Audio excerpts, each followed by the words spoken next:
The Pacific Northwest is one of those places you cannot pay me enough to camp in. This location ranks the second highest in Bigfoot sightings, third highest in UFO sightings. But there's something arguably creepier our 3 stories tonight will reveal. A subset of humanoid cryptids, which, according to legend, like to watch and lure in humans. From a man who was stalked by a being in the trees, to 2 sisters who discovered their imaginary forest friends weren't imaginary, to a hiker chased down by something running on 2 feet. W101.3, I'm Hans, and welcome back to my Hollow Guys. We share true sightings and experiences to get disturbingly close to the truth. So if that's your kind of show, subscribe to the Hollow because we air every Thursday. Okay, let's get right into it. When Cole's dad took his own life, it was devastating.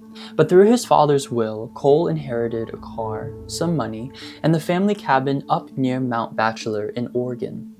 Cole remembered what his dad used to tell him when he was scared. "Son, don't be afraid of ghosts. Fear the living. They're the ones who can actually hurt you." And Cole carried that for his whole life into what he was about to experience. See, his father's cabin was set to go on the market in less than a month. His mom couldn't keep the payments up without any rental income, which meant the cabin was going to sit there vacant until it went to the market. Cole saw it as the only thing available to him. He quit his job, he took his snowboarding gear, grabbed his dog, a black lab named Midnight, and drove up in his father's car to spend some alone time with the snow and the quiet. The first 2 days were normal. He hit the slopes during the day, come back and cook, spend the evenings with Midnight on the balcony with a cigarette and a drink, maybe play some PlayStation. For the first time, he could actually decompress since losing his dad. But the relaxing energy didn't stay for long. On the 3rd day, heavy snowfall kept him from going to the slopes, so he stayed in. Around midday, he took Midnight out and noticed footsteps in the snow around the perimeter of the cabin. They were semi-fresh, maybe 20 or 30 minutes old by how they'd been partially filled in. He figured it was probably someone from one of the adjacent cabins going for a walk. The tracks moved away from his cabin and disappeared into the heavier tree line. He went back inside and didn't think much of it. Night came and Cole got into bed. He was lying there when Midnight's ears snapped up. It was the full, rigid attention of a dog that locked onto something, he said. Then the dog jumped off the bed and ran downstairs. Cole lay still, listening, and he could hear Midnight moving, like back and forth down in the living room, pacing. And then 5 minutes later, his dog came back upstairs and started doing a little dance, one that meant he had to go outside and pee. Okay, now to understand what's about to happen, you need to know the layout. The cabin sat 2 stories. Ground floor, living room, a side guest bedroom, and a small kitchen. Upstairs was the master bedroom and another room, and a walkout balcony attached to the master room. Now Cole kept to these 3 spaces, the living room, the kitchen, and the master bedroom. The other door stayed closed because he always had a thing about open doors to dark rooms. 2 neighboring cabins sat maybe a block away in either direction, and both were empty. Every other structure in the area was roughly a mile out, set back in a dense pine forest, and the trees towered over the 2nd-story windows. Now, that night, Cole didn't want to go outside, he admitted. Something felt off to him already, though he couldn't say exactly what it was. But Midnight seemed like he really had to pee, so they went down to the driveway together. He opens the door. Midnight runs right through. But to his surprise, the dog didn't pee. Instead, Midnight pulls the leash hard in the direction of the tree line, the same denser section where the footprints had led earlier. And every few seconds, he'd stop that pulling, sniff along the side of that cabin wall, and then look up toward the roof. Up, not at the roof edge, up at the roof itself. Now Cole stood there watching his dog do this for a few times and felt the unease go up a notch. He pulled Midnight inside and fiercely locked the door. But about 30 minutes later, Cole, in bed, heard footsteps on the roof. 6 of them, spread out across the surface at the distance of a man's stride would cover. He told himself, okay, it was a pine cone dropping from the branch, or maybe like a small animal. But pine cones don't land in a sequence, and small animals don't leave gaps that long between each step. Midnight was on his feet immediately, staring at the balcony door. Cole, and he says he knows he was probably not thinking straight, decided to go outside. He put on his coat and shoes, grabbed his cigarettes and a flashlight, and stepped out onto the balcony from his master bedroom. He swept the flashlight across the roofline and the roof's surface, but nothing was there. The snow on top was completely undisturbed. Whatever, he thought. He stood on the balcony and smoked and let his eyes adjust to the dark. The pine trees pushed in close on all sides. Remember, they were as tall as the second-story windows. He started to talk himself down. Maybe it was like the stress of everything. Maybe he was just primed for something to be wrong. But that's when he saw it. In the tree that stood maybe 20 feet out from the balcony railing, a tree that was just slightly taller than the cabin, something was crouched between 2 branches. Squatting on the lower branch, arms extended upward, both hands gripping the branch above its head, it wasn't moving, not even slightly. Cole stood completely still and just stared at it. He wasn't certain at first. You know, the dark plays games, shadows stack on each other, but as he kept looking, the shape kept being a shape. And not a shape that belonged to any part of a tree. Midnight was behind him now, standing and giving this low growl of a bark. Cole wanted to shine his flashlight on it. Every rational instinct said to just confirm what you're seeing. That's all. But something else in him, something that wasn't a thought exactly, maybe premonition, just said, don't. And he listened to that. He stepped backwards, slowly, pulled Midnight with him through the screen door, and locked it. And that's when he pointed the flashlight beam through the glass at the tree. But nothing was there. He shut the curtains and went back to bed. Now, sometime later, he doesn't give a specific window, tapping started at the screen door. Finger on glass tapping. Slow and even and patient. It went on for nearly an hour without stopping. Midnight just sat at the far side of the room and stared at the door without moving toward it. And Cole felt something he struggled to describe afterward. A pull, but not dread or panic, more like an invitation. Like something on the other side of that glass wanted him to come and open it. And running alongside that pull, quieter but clearer, he remembered his father's voice just telling him to stay in bed. And he did. He eventually fell asleep, and when he woke up in the morning, everything was normal. The rest of the week was uneventful. Now, as we said before, Oregon's wilderness is home to some of the highest reports of Bigfoot and unknown creature sightings. But what makes Cole's encounter different from most is the creature's procedure. I don't know about you guys, but it seems like it was figuring out how to lure Cole out. From the footprints, to the roof sounds, to watching from the tree, and then finally tapping at the door. These weren't random in my opinion, but more like a method instead of random. Which reminds me of the indigenous tribes of the Pacific Northwest who spoke of the skinwalker's tradition of staging, which is drawing a human towards something rather than simply attacking. What Cole described as feeling like an invitation is exactly the quality those older traditions I feel like warned about, that these things can project something like a pull, a kind of manufactured curiosity or complexion. In the end, Cole credited his father's voice to keeping him in bed instead of opening that door when the tapping was there. What I find genuinely strange about that is his dad's whole philosophy was to fear the living, not the supernatural. And yet the thing that kept Cole from opening the door was probably the most inexplicable thing in the story. Now, whatever paid a visit to Cole's cabin, it came and went in a single night. But the 2 sisters in our next story weren't visited for one night. It stayed for years. Mara and her younger sister grew up in St. Helens, northwestern Oregon, not far from the Columbia River. Their house sat at the edge of a large wooded area, and as kids, they were in those woods constantly. It was kind of like their territory, and they knew it the way children know a space they've claimed. You guys know. The good trees, the muddy patches, the spots where light came through a certain way. Now, years later, they have grown up and moved out of the state. And one day they were on the phone reminiscing about their childhood days when Mara decided to bring up something she'd never told her, or anyone for that matter.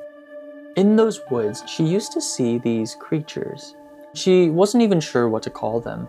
She wasn't even sure if she believed her own memory of it. But that's when her sister went completely quiet on the other end of the line. That's when she said, "I saw them too."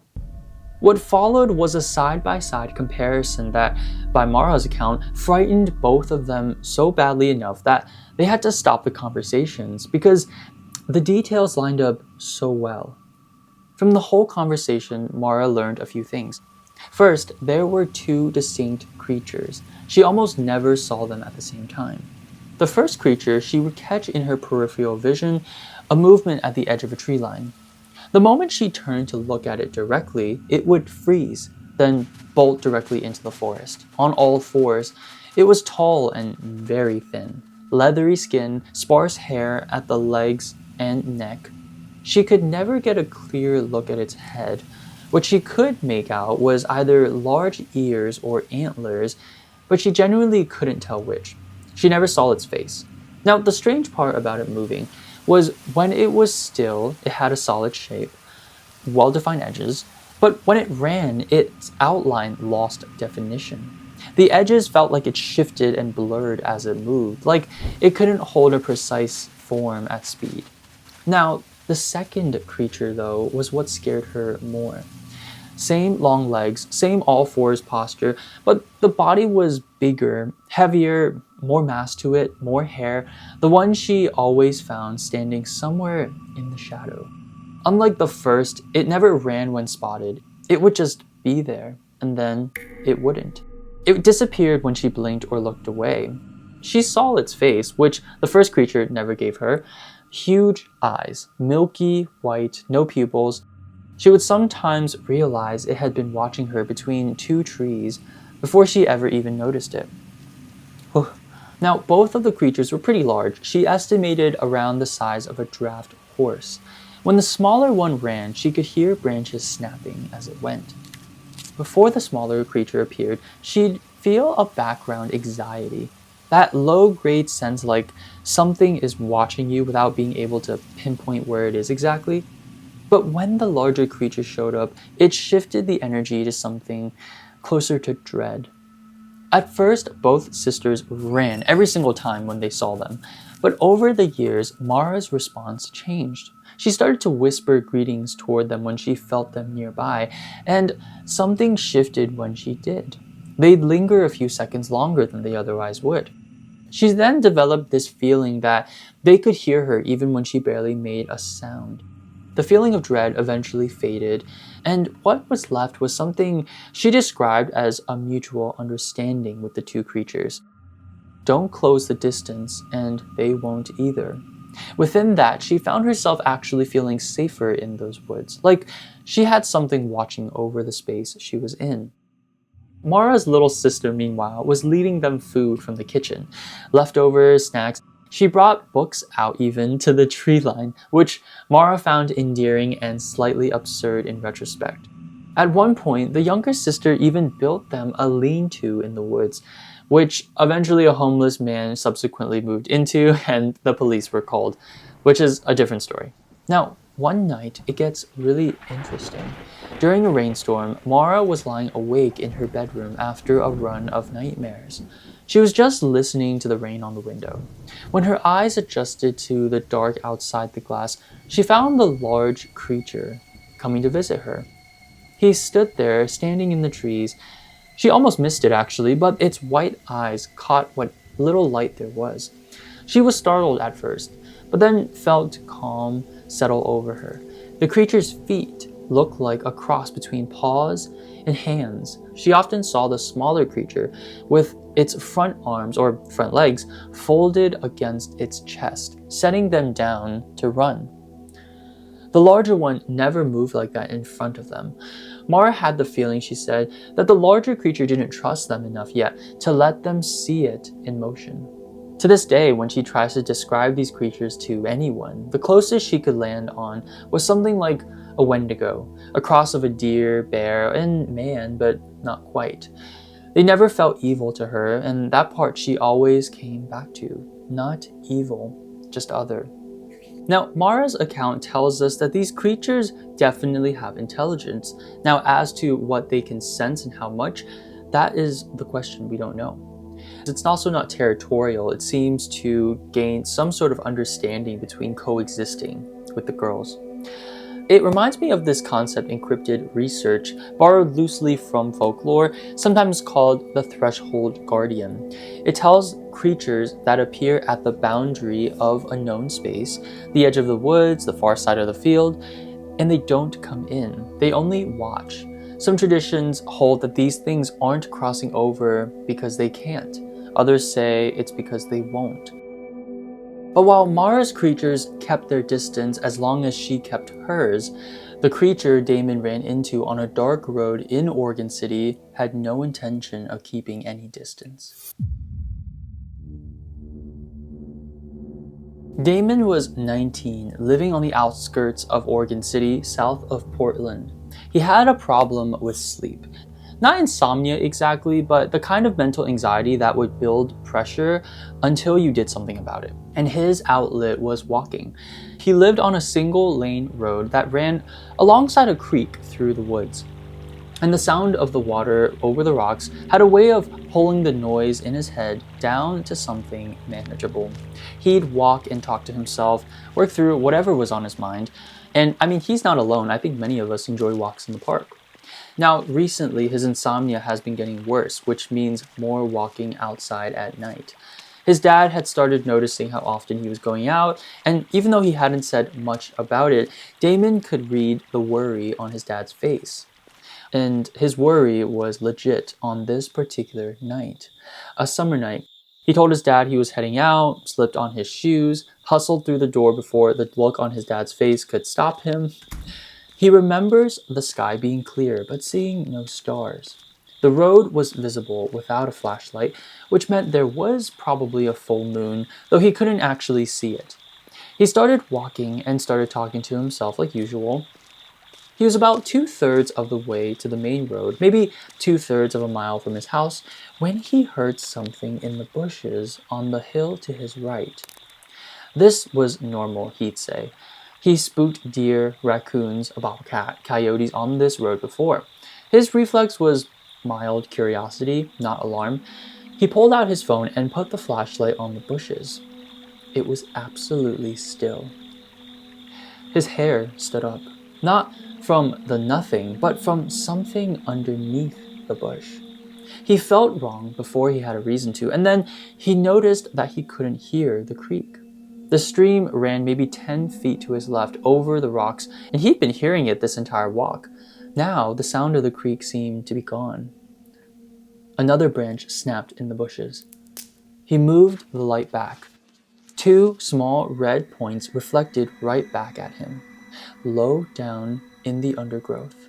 His first thought was, maybe it's something metallic catching the beam, maybe it's a trash or a piece of wire. He adjusted the angle of his flashlight to check. The 2 small red dots moved toward him. What he describes next is hard to write off as like adrenaline distortion. He was running flat out and couldn't hear himself. No shoes on the road, no breath, no heartbeat. A complete audio dropout of everything that should have been loudest.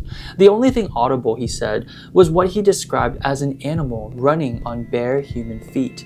It was not paws or hooves, it was human feet behind him. And the creature wasn't sprinting, it was galloping, he said. A measured, unhurried gallop that kept the same gap between them.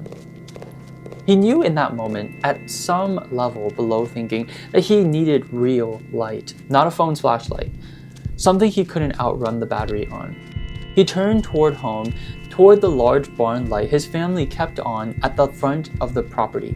The light covered the whole driveway and threw light far enough even to see by from the road. That's where he needed to go. But for the entire run home in the dark, that thing, that creature behind him, held its pace. That gallop even, it was rhythmic, close enough to hear clearly, but not gaining. Damon hit the final corner of the road and the barn light came into view. That's when the creature accelerated. Whatever it was, the creature closed the gap in the last stretch of dark. He heard the creature's steps turn urgent and rapid and very close. Right at that moment, Damon arrived at the light pole. He grabbed the light pole so hard, he says he tackled it like a person tackling a post. He wrapped both arms around it, pressing himself against it, waiting for whatever came next. But nothing came next. Damon stood there holding that post for an hour. He didn't turn around. He did not move. His phone eventually rang, and it was his dad, with 3 missed calls before it. Damon lied and said he'd fallen asleep in a field up the road. He stood there until he could hear the world again. The insects, the wind, the creek, audible once more from a mile away. When the sound all came back, he figured it was gone. He went inside and locked everything. To this day, he hasn't walked that road since, alone or otherwise, day or night. In that time since, other things he'd noticed over the years living out there started connecting up in his mind. Like for one, a deer he once found was burned from the inside out. The hide and bone were intact, perfectly preserved, except for a single opening in the ribcage where the internal burning had finally broken through the flesh. But Damon really still doesn't know how to make sense of all of this. Do my doors and windows keep it out, or is it still just toying with me?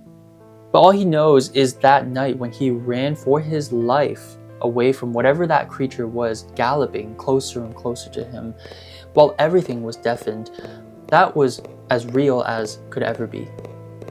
Now, Damon's story sits right at the edge of something Oregon does have a long history of. It's the creature that doesn't finish what it starts. In fact, there are dozens of reports from Oregon and Washington State of wilderness encounters with something described specifically like this creature, bipedal or partially bipedal, unusually fast, pursuing a person, and then stopping at some threshold, usually a fence, a road, an edge of a lit area.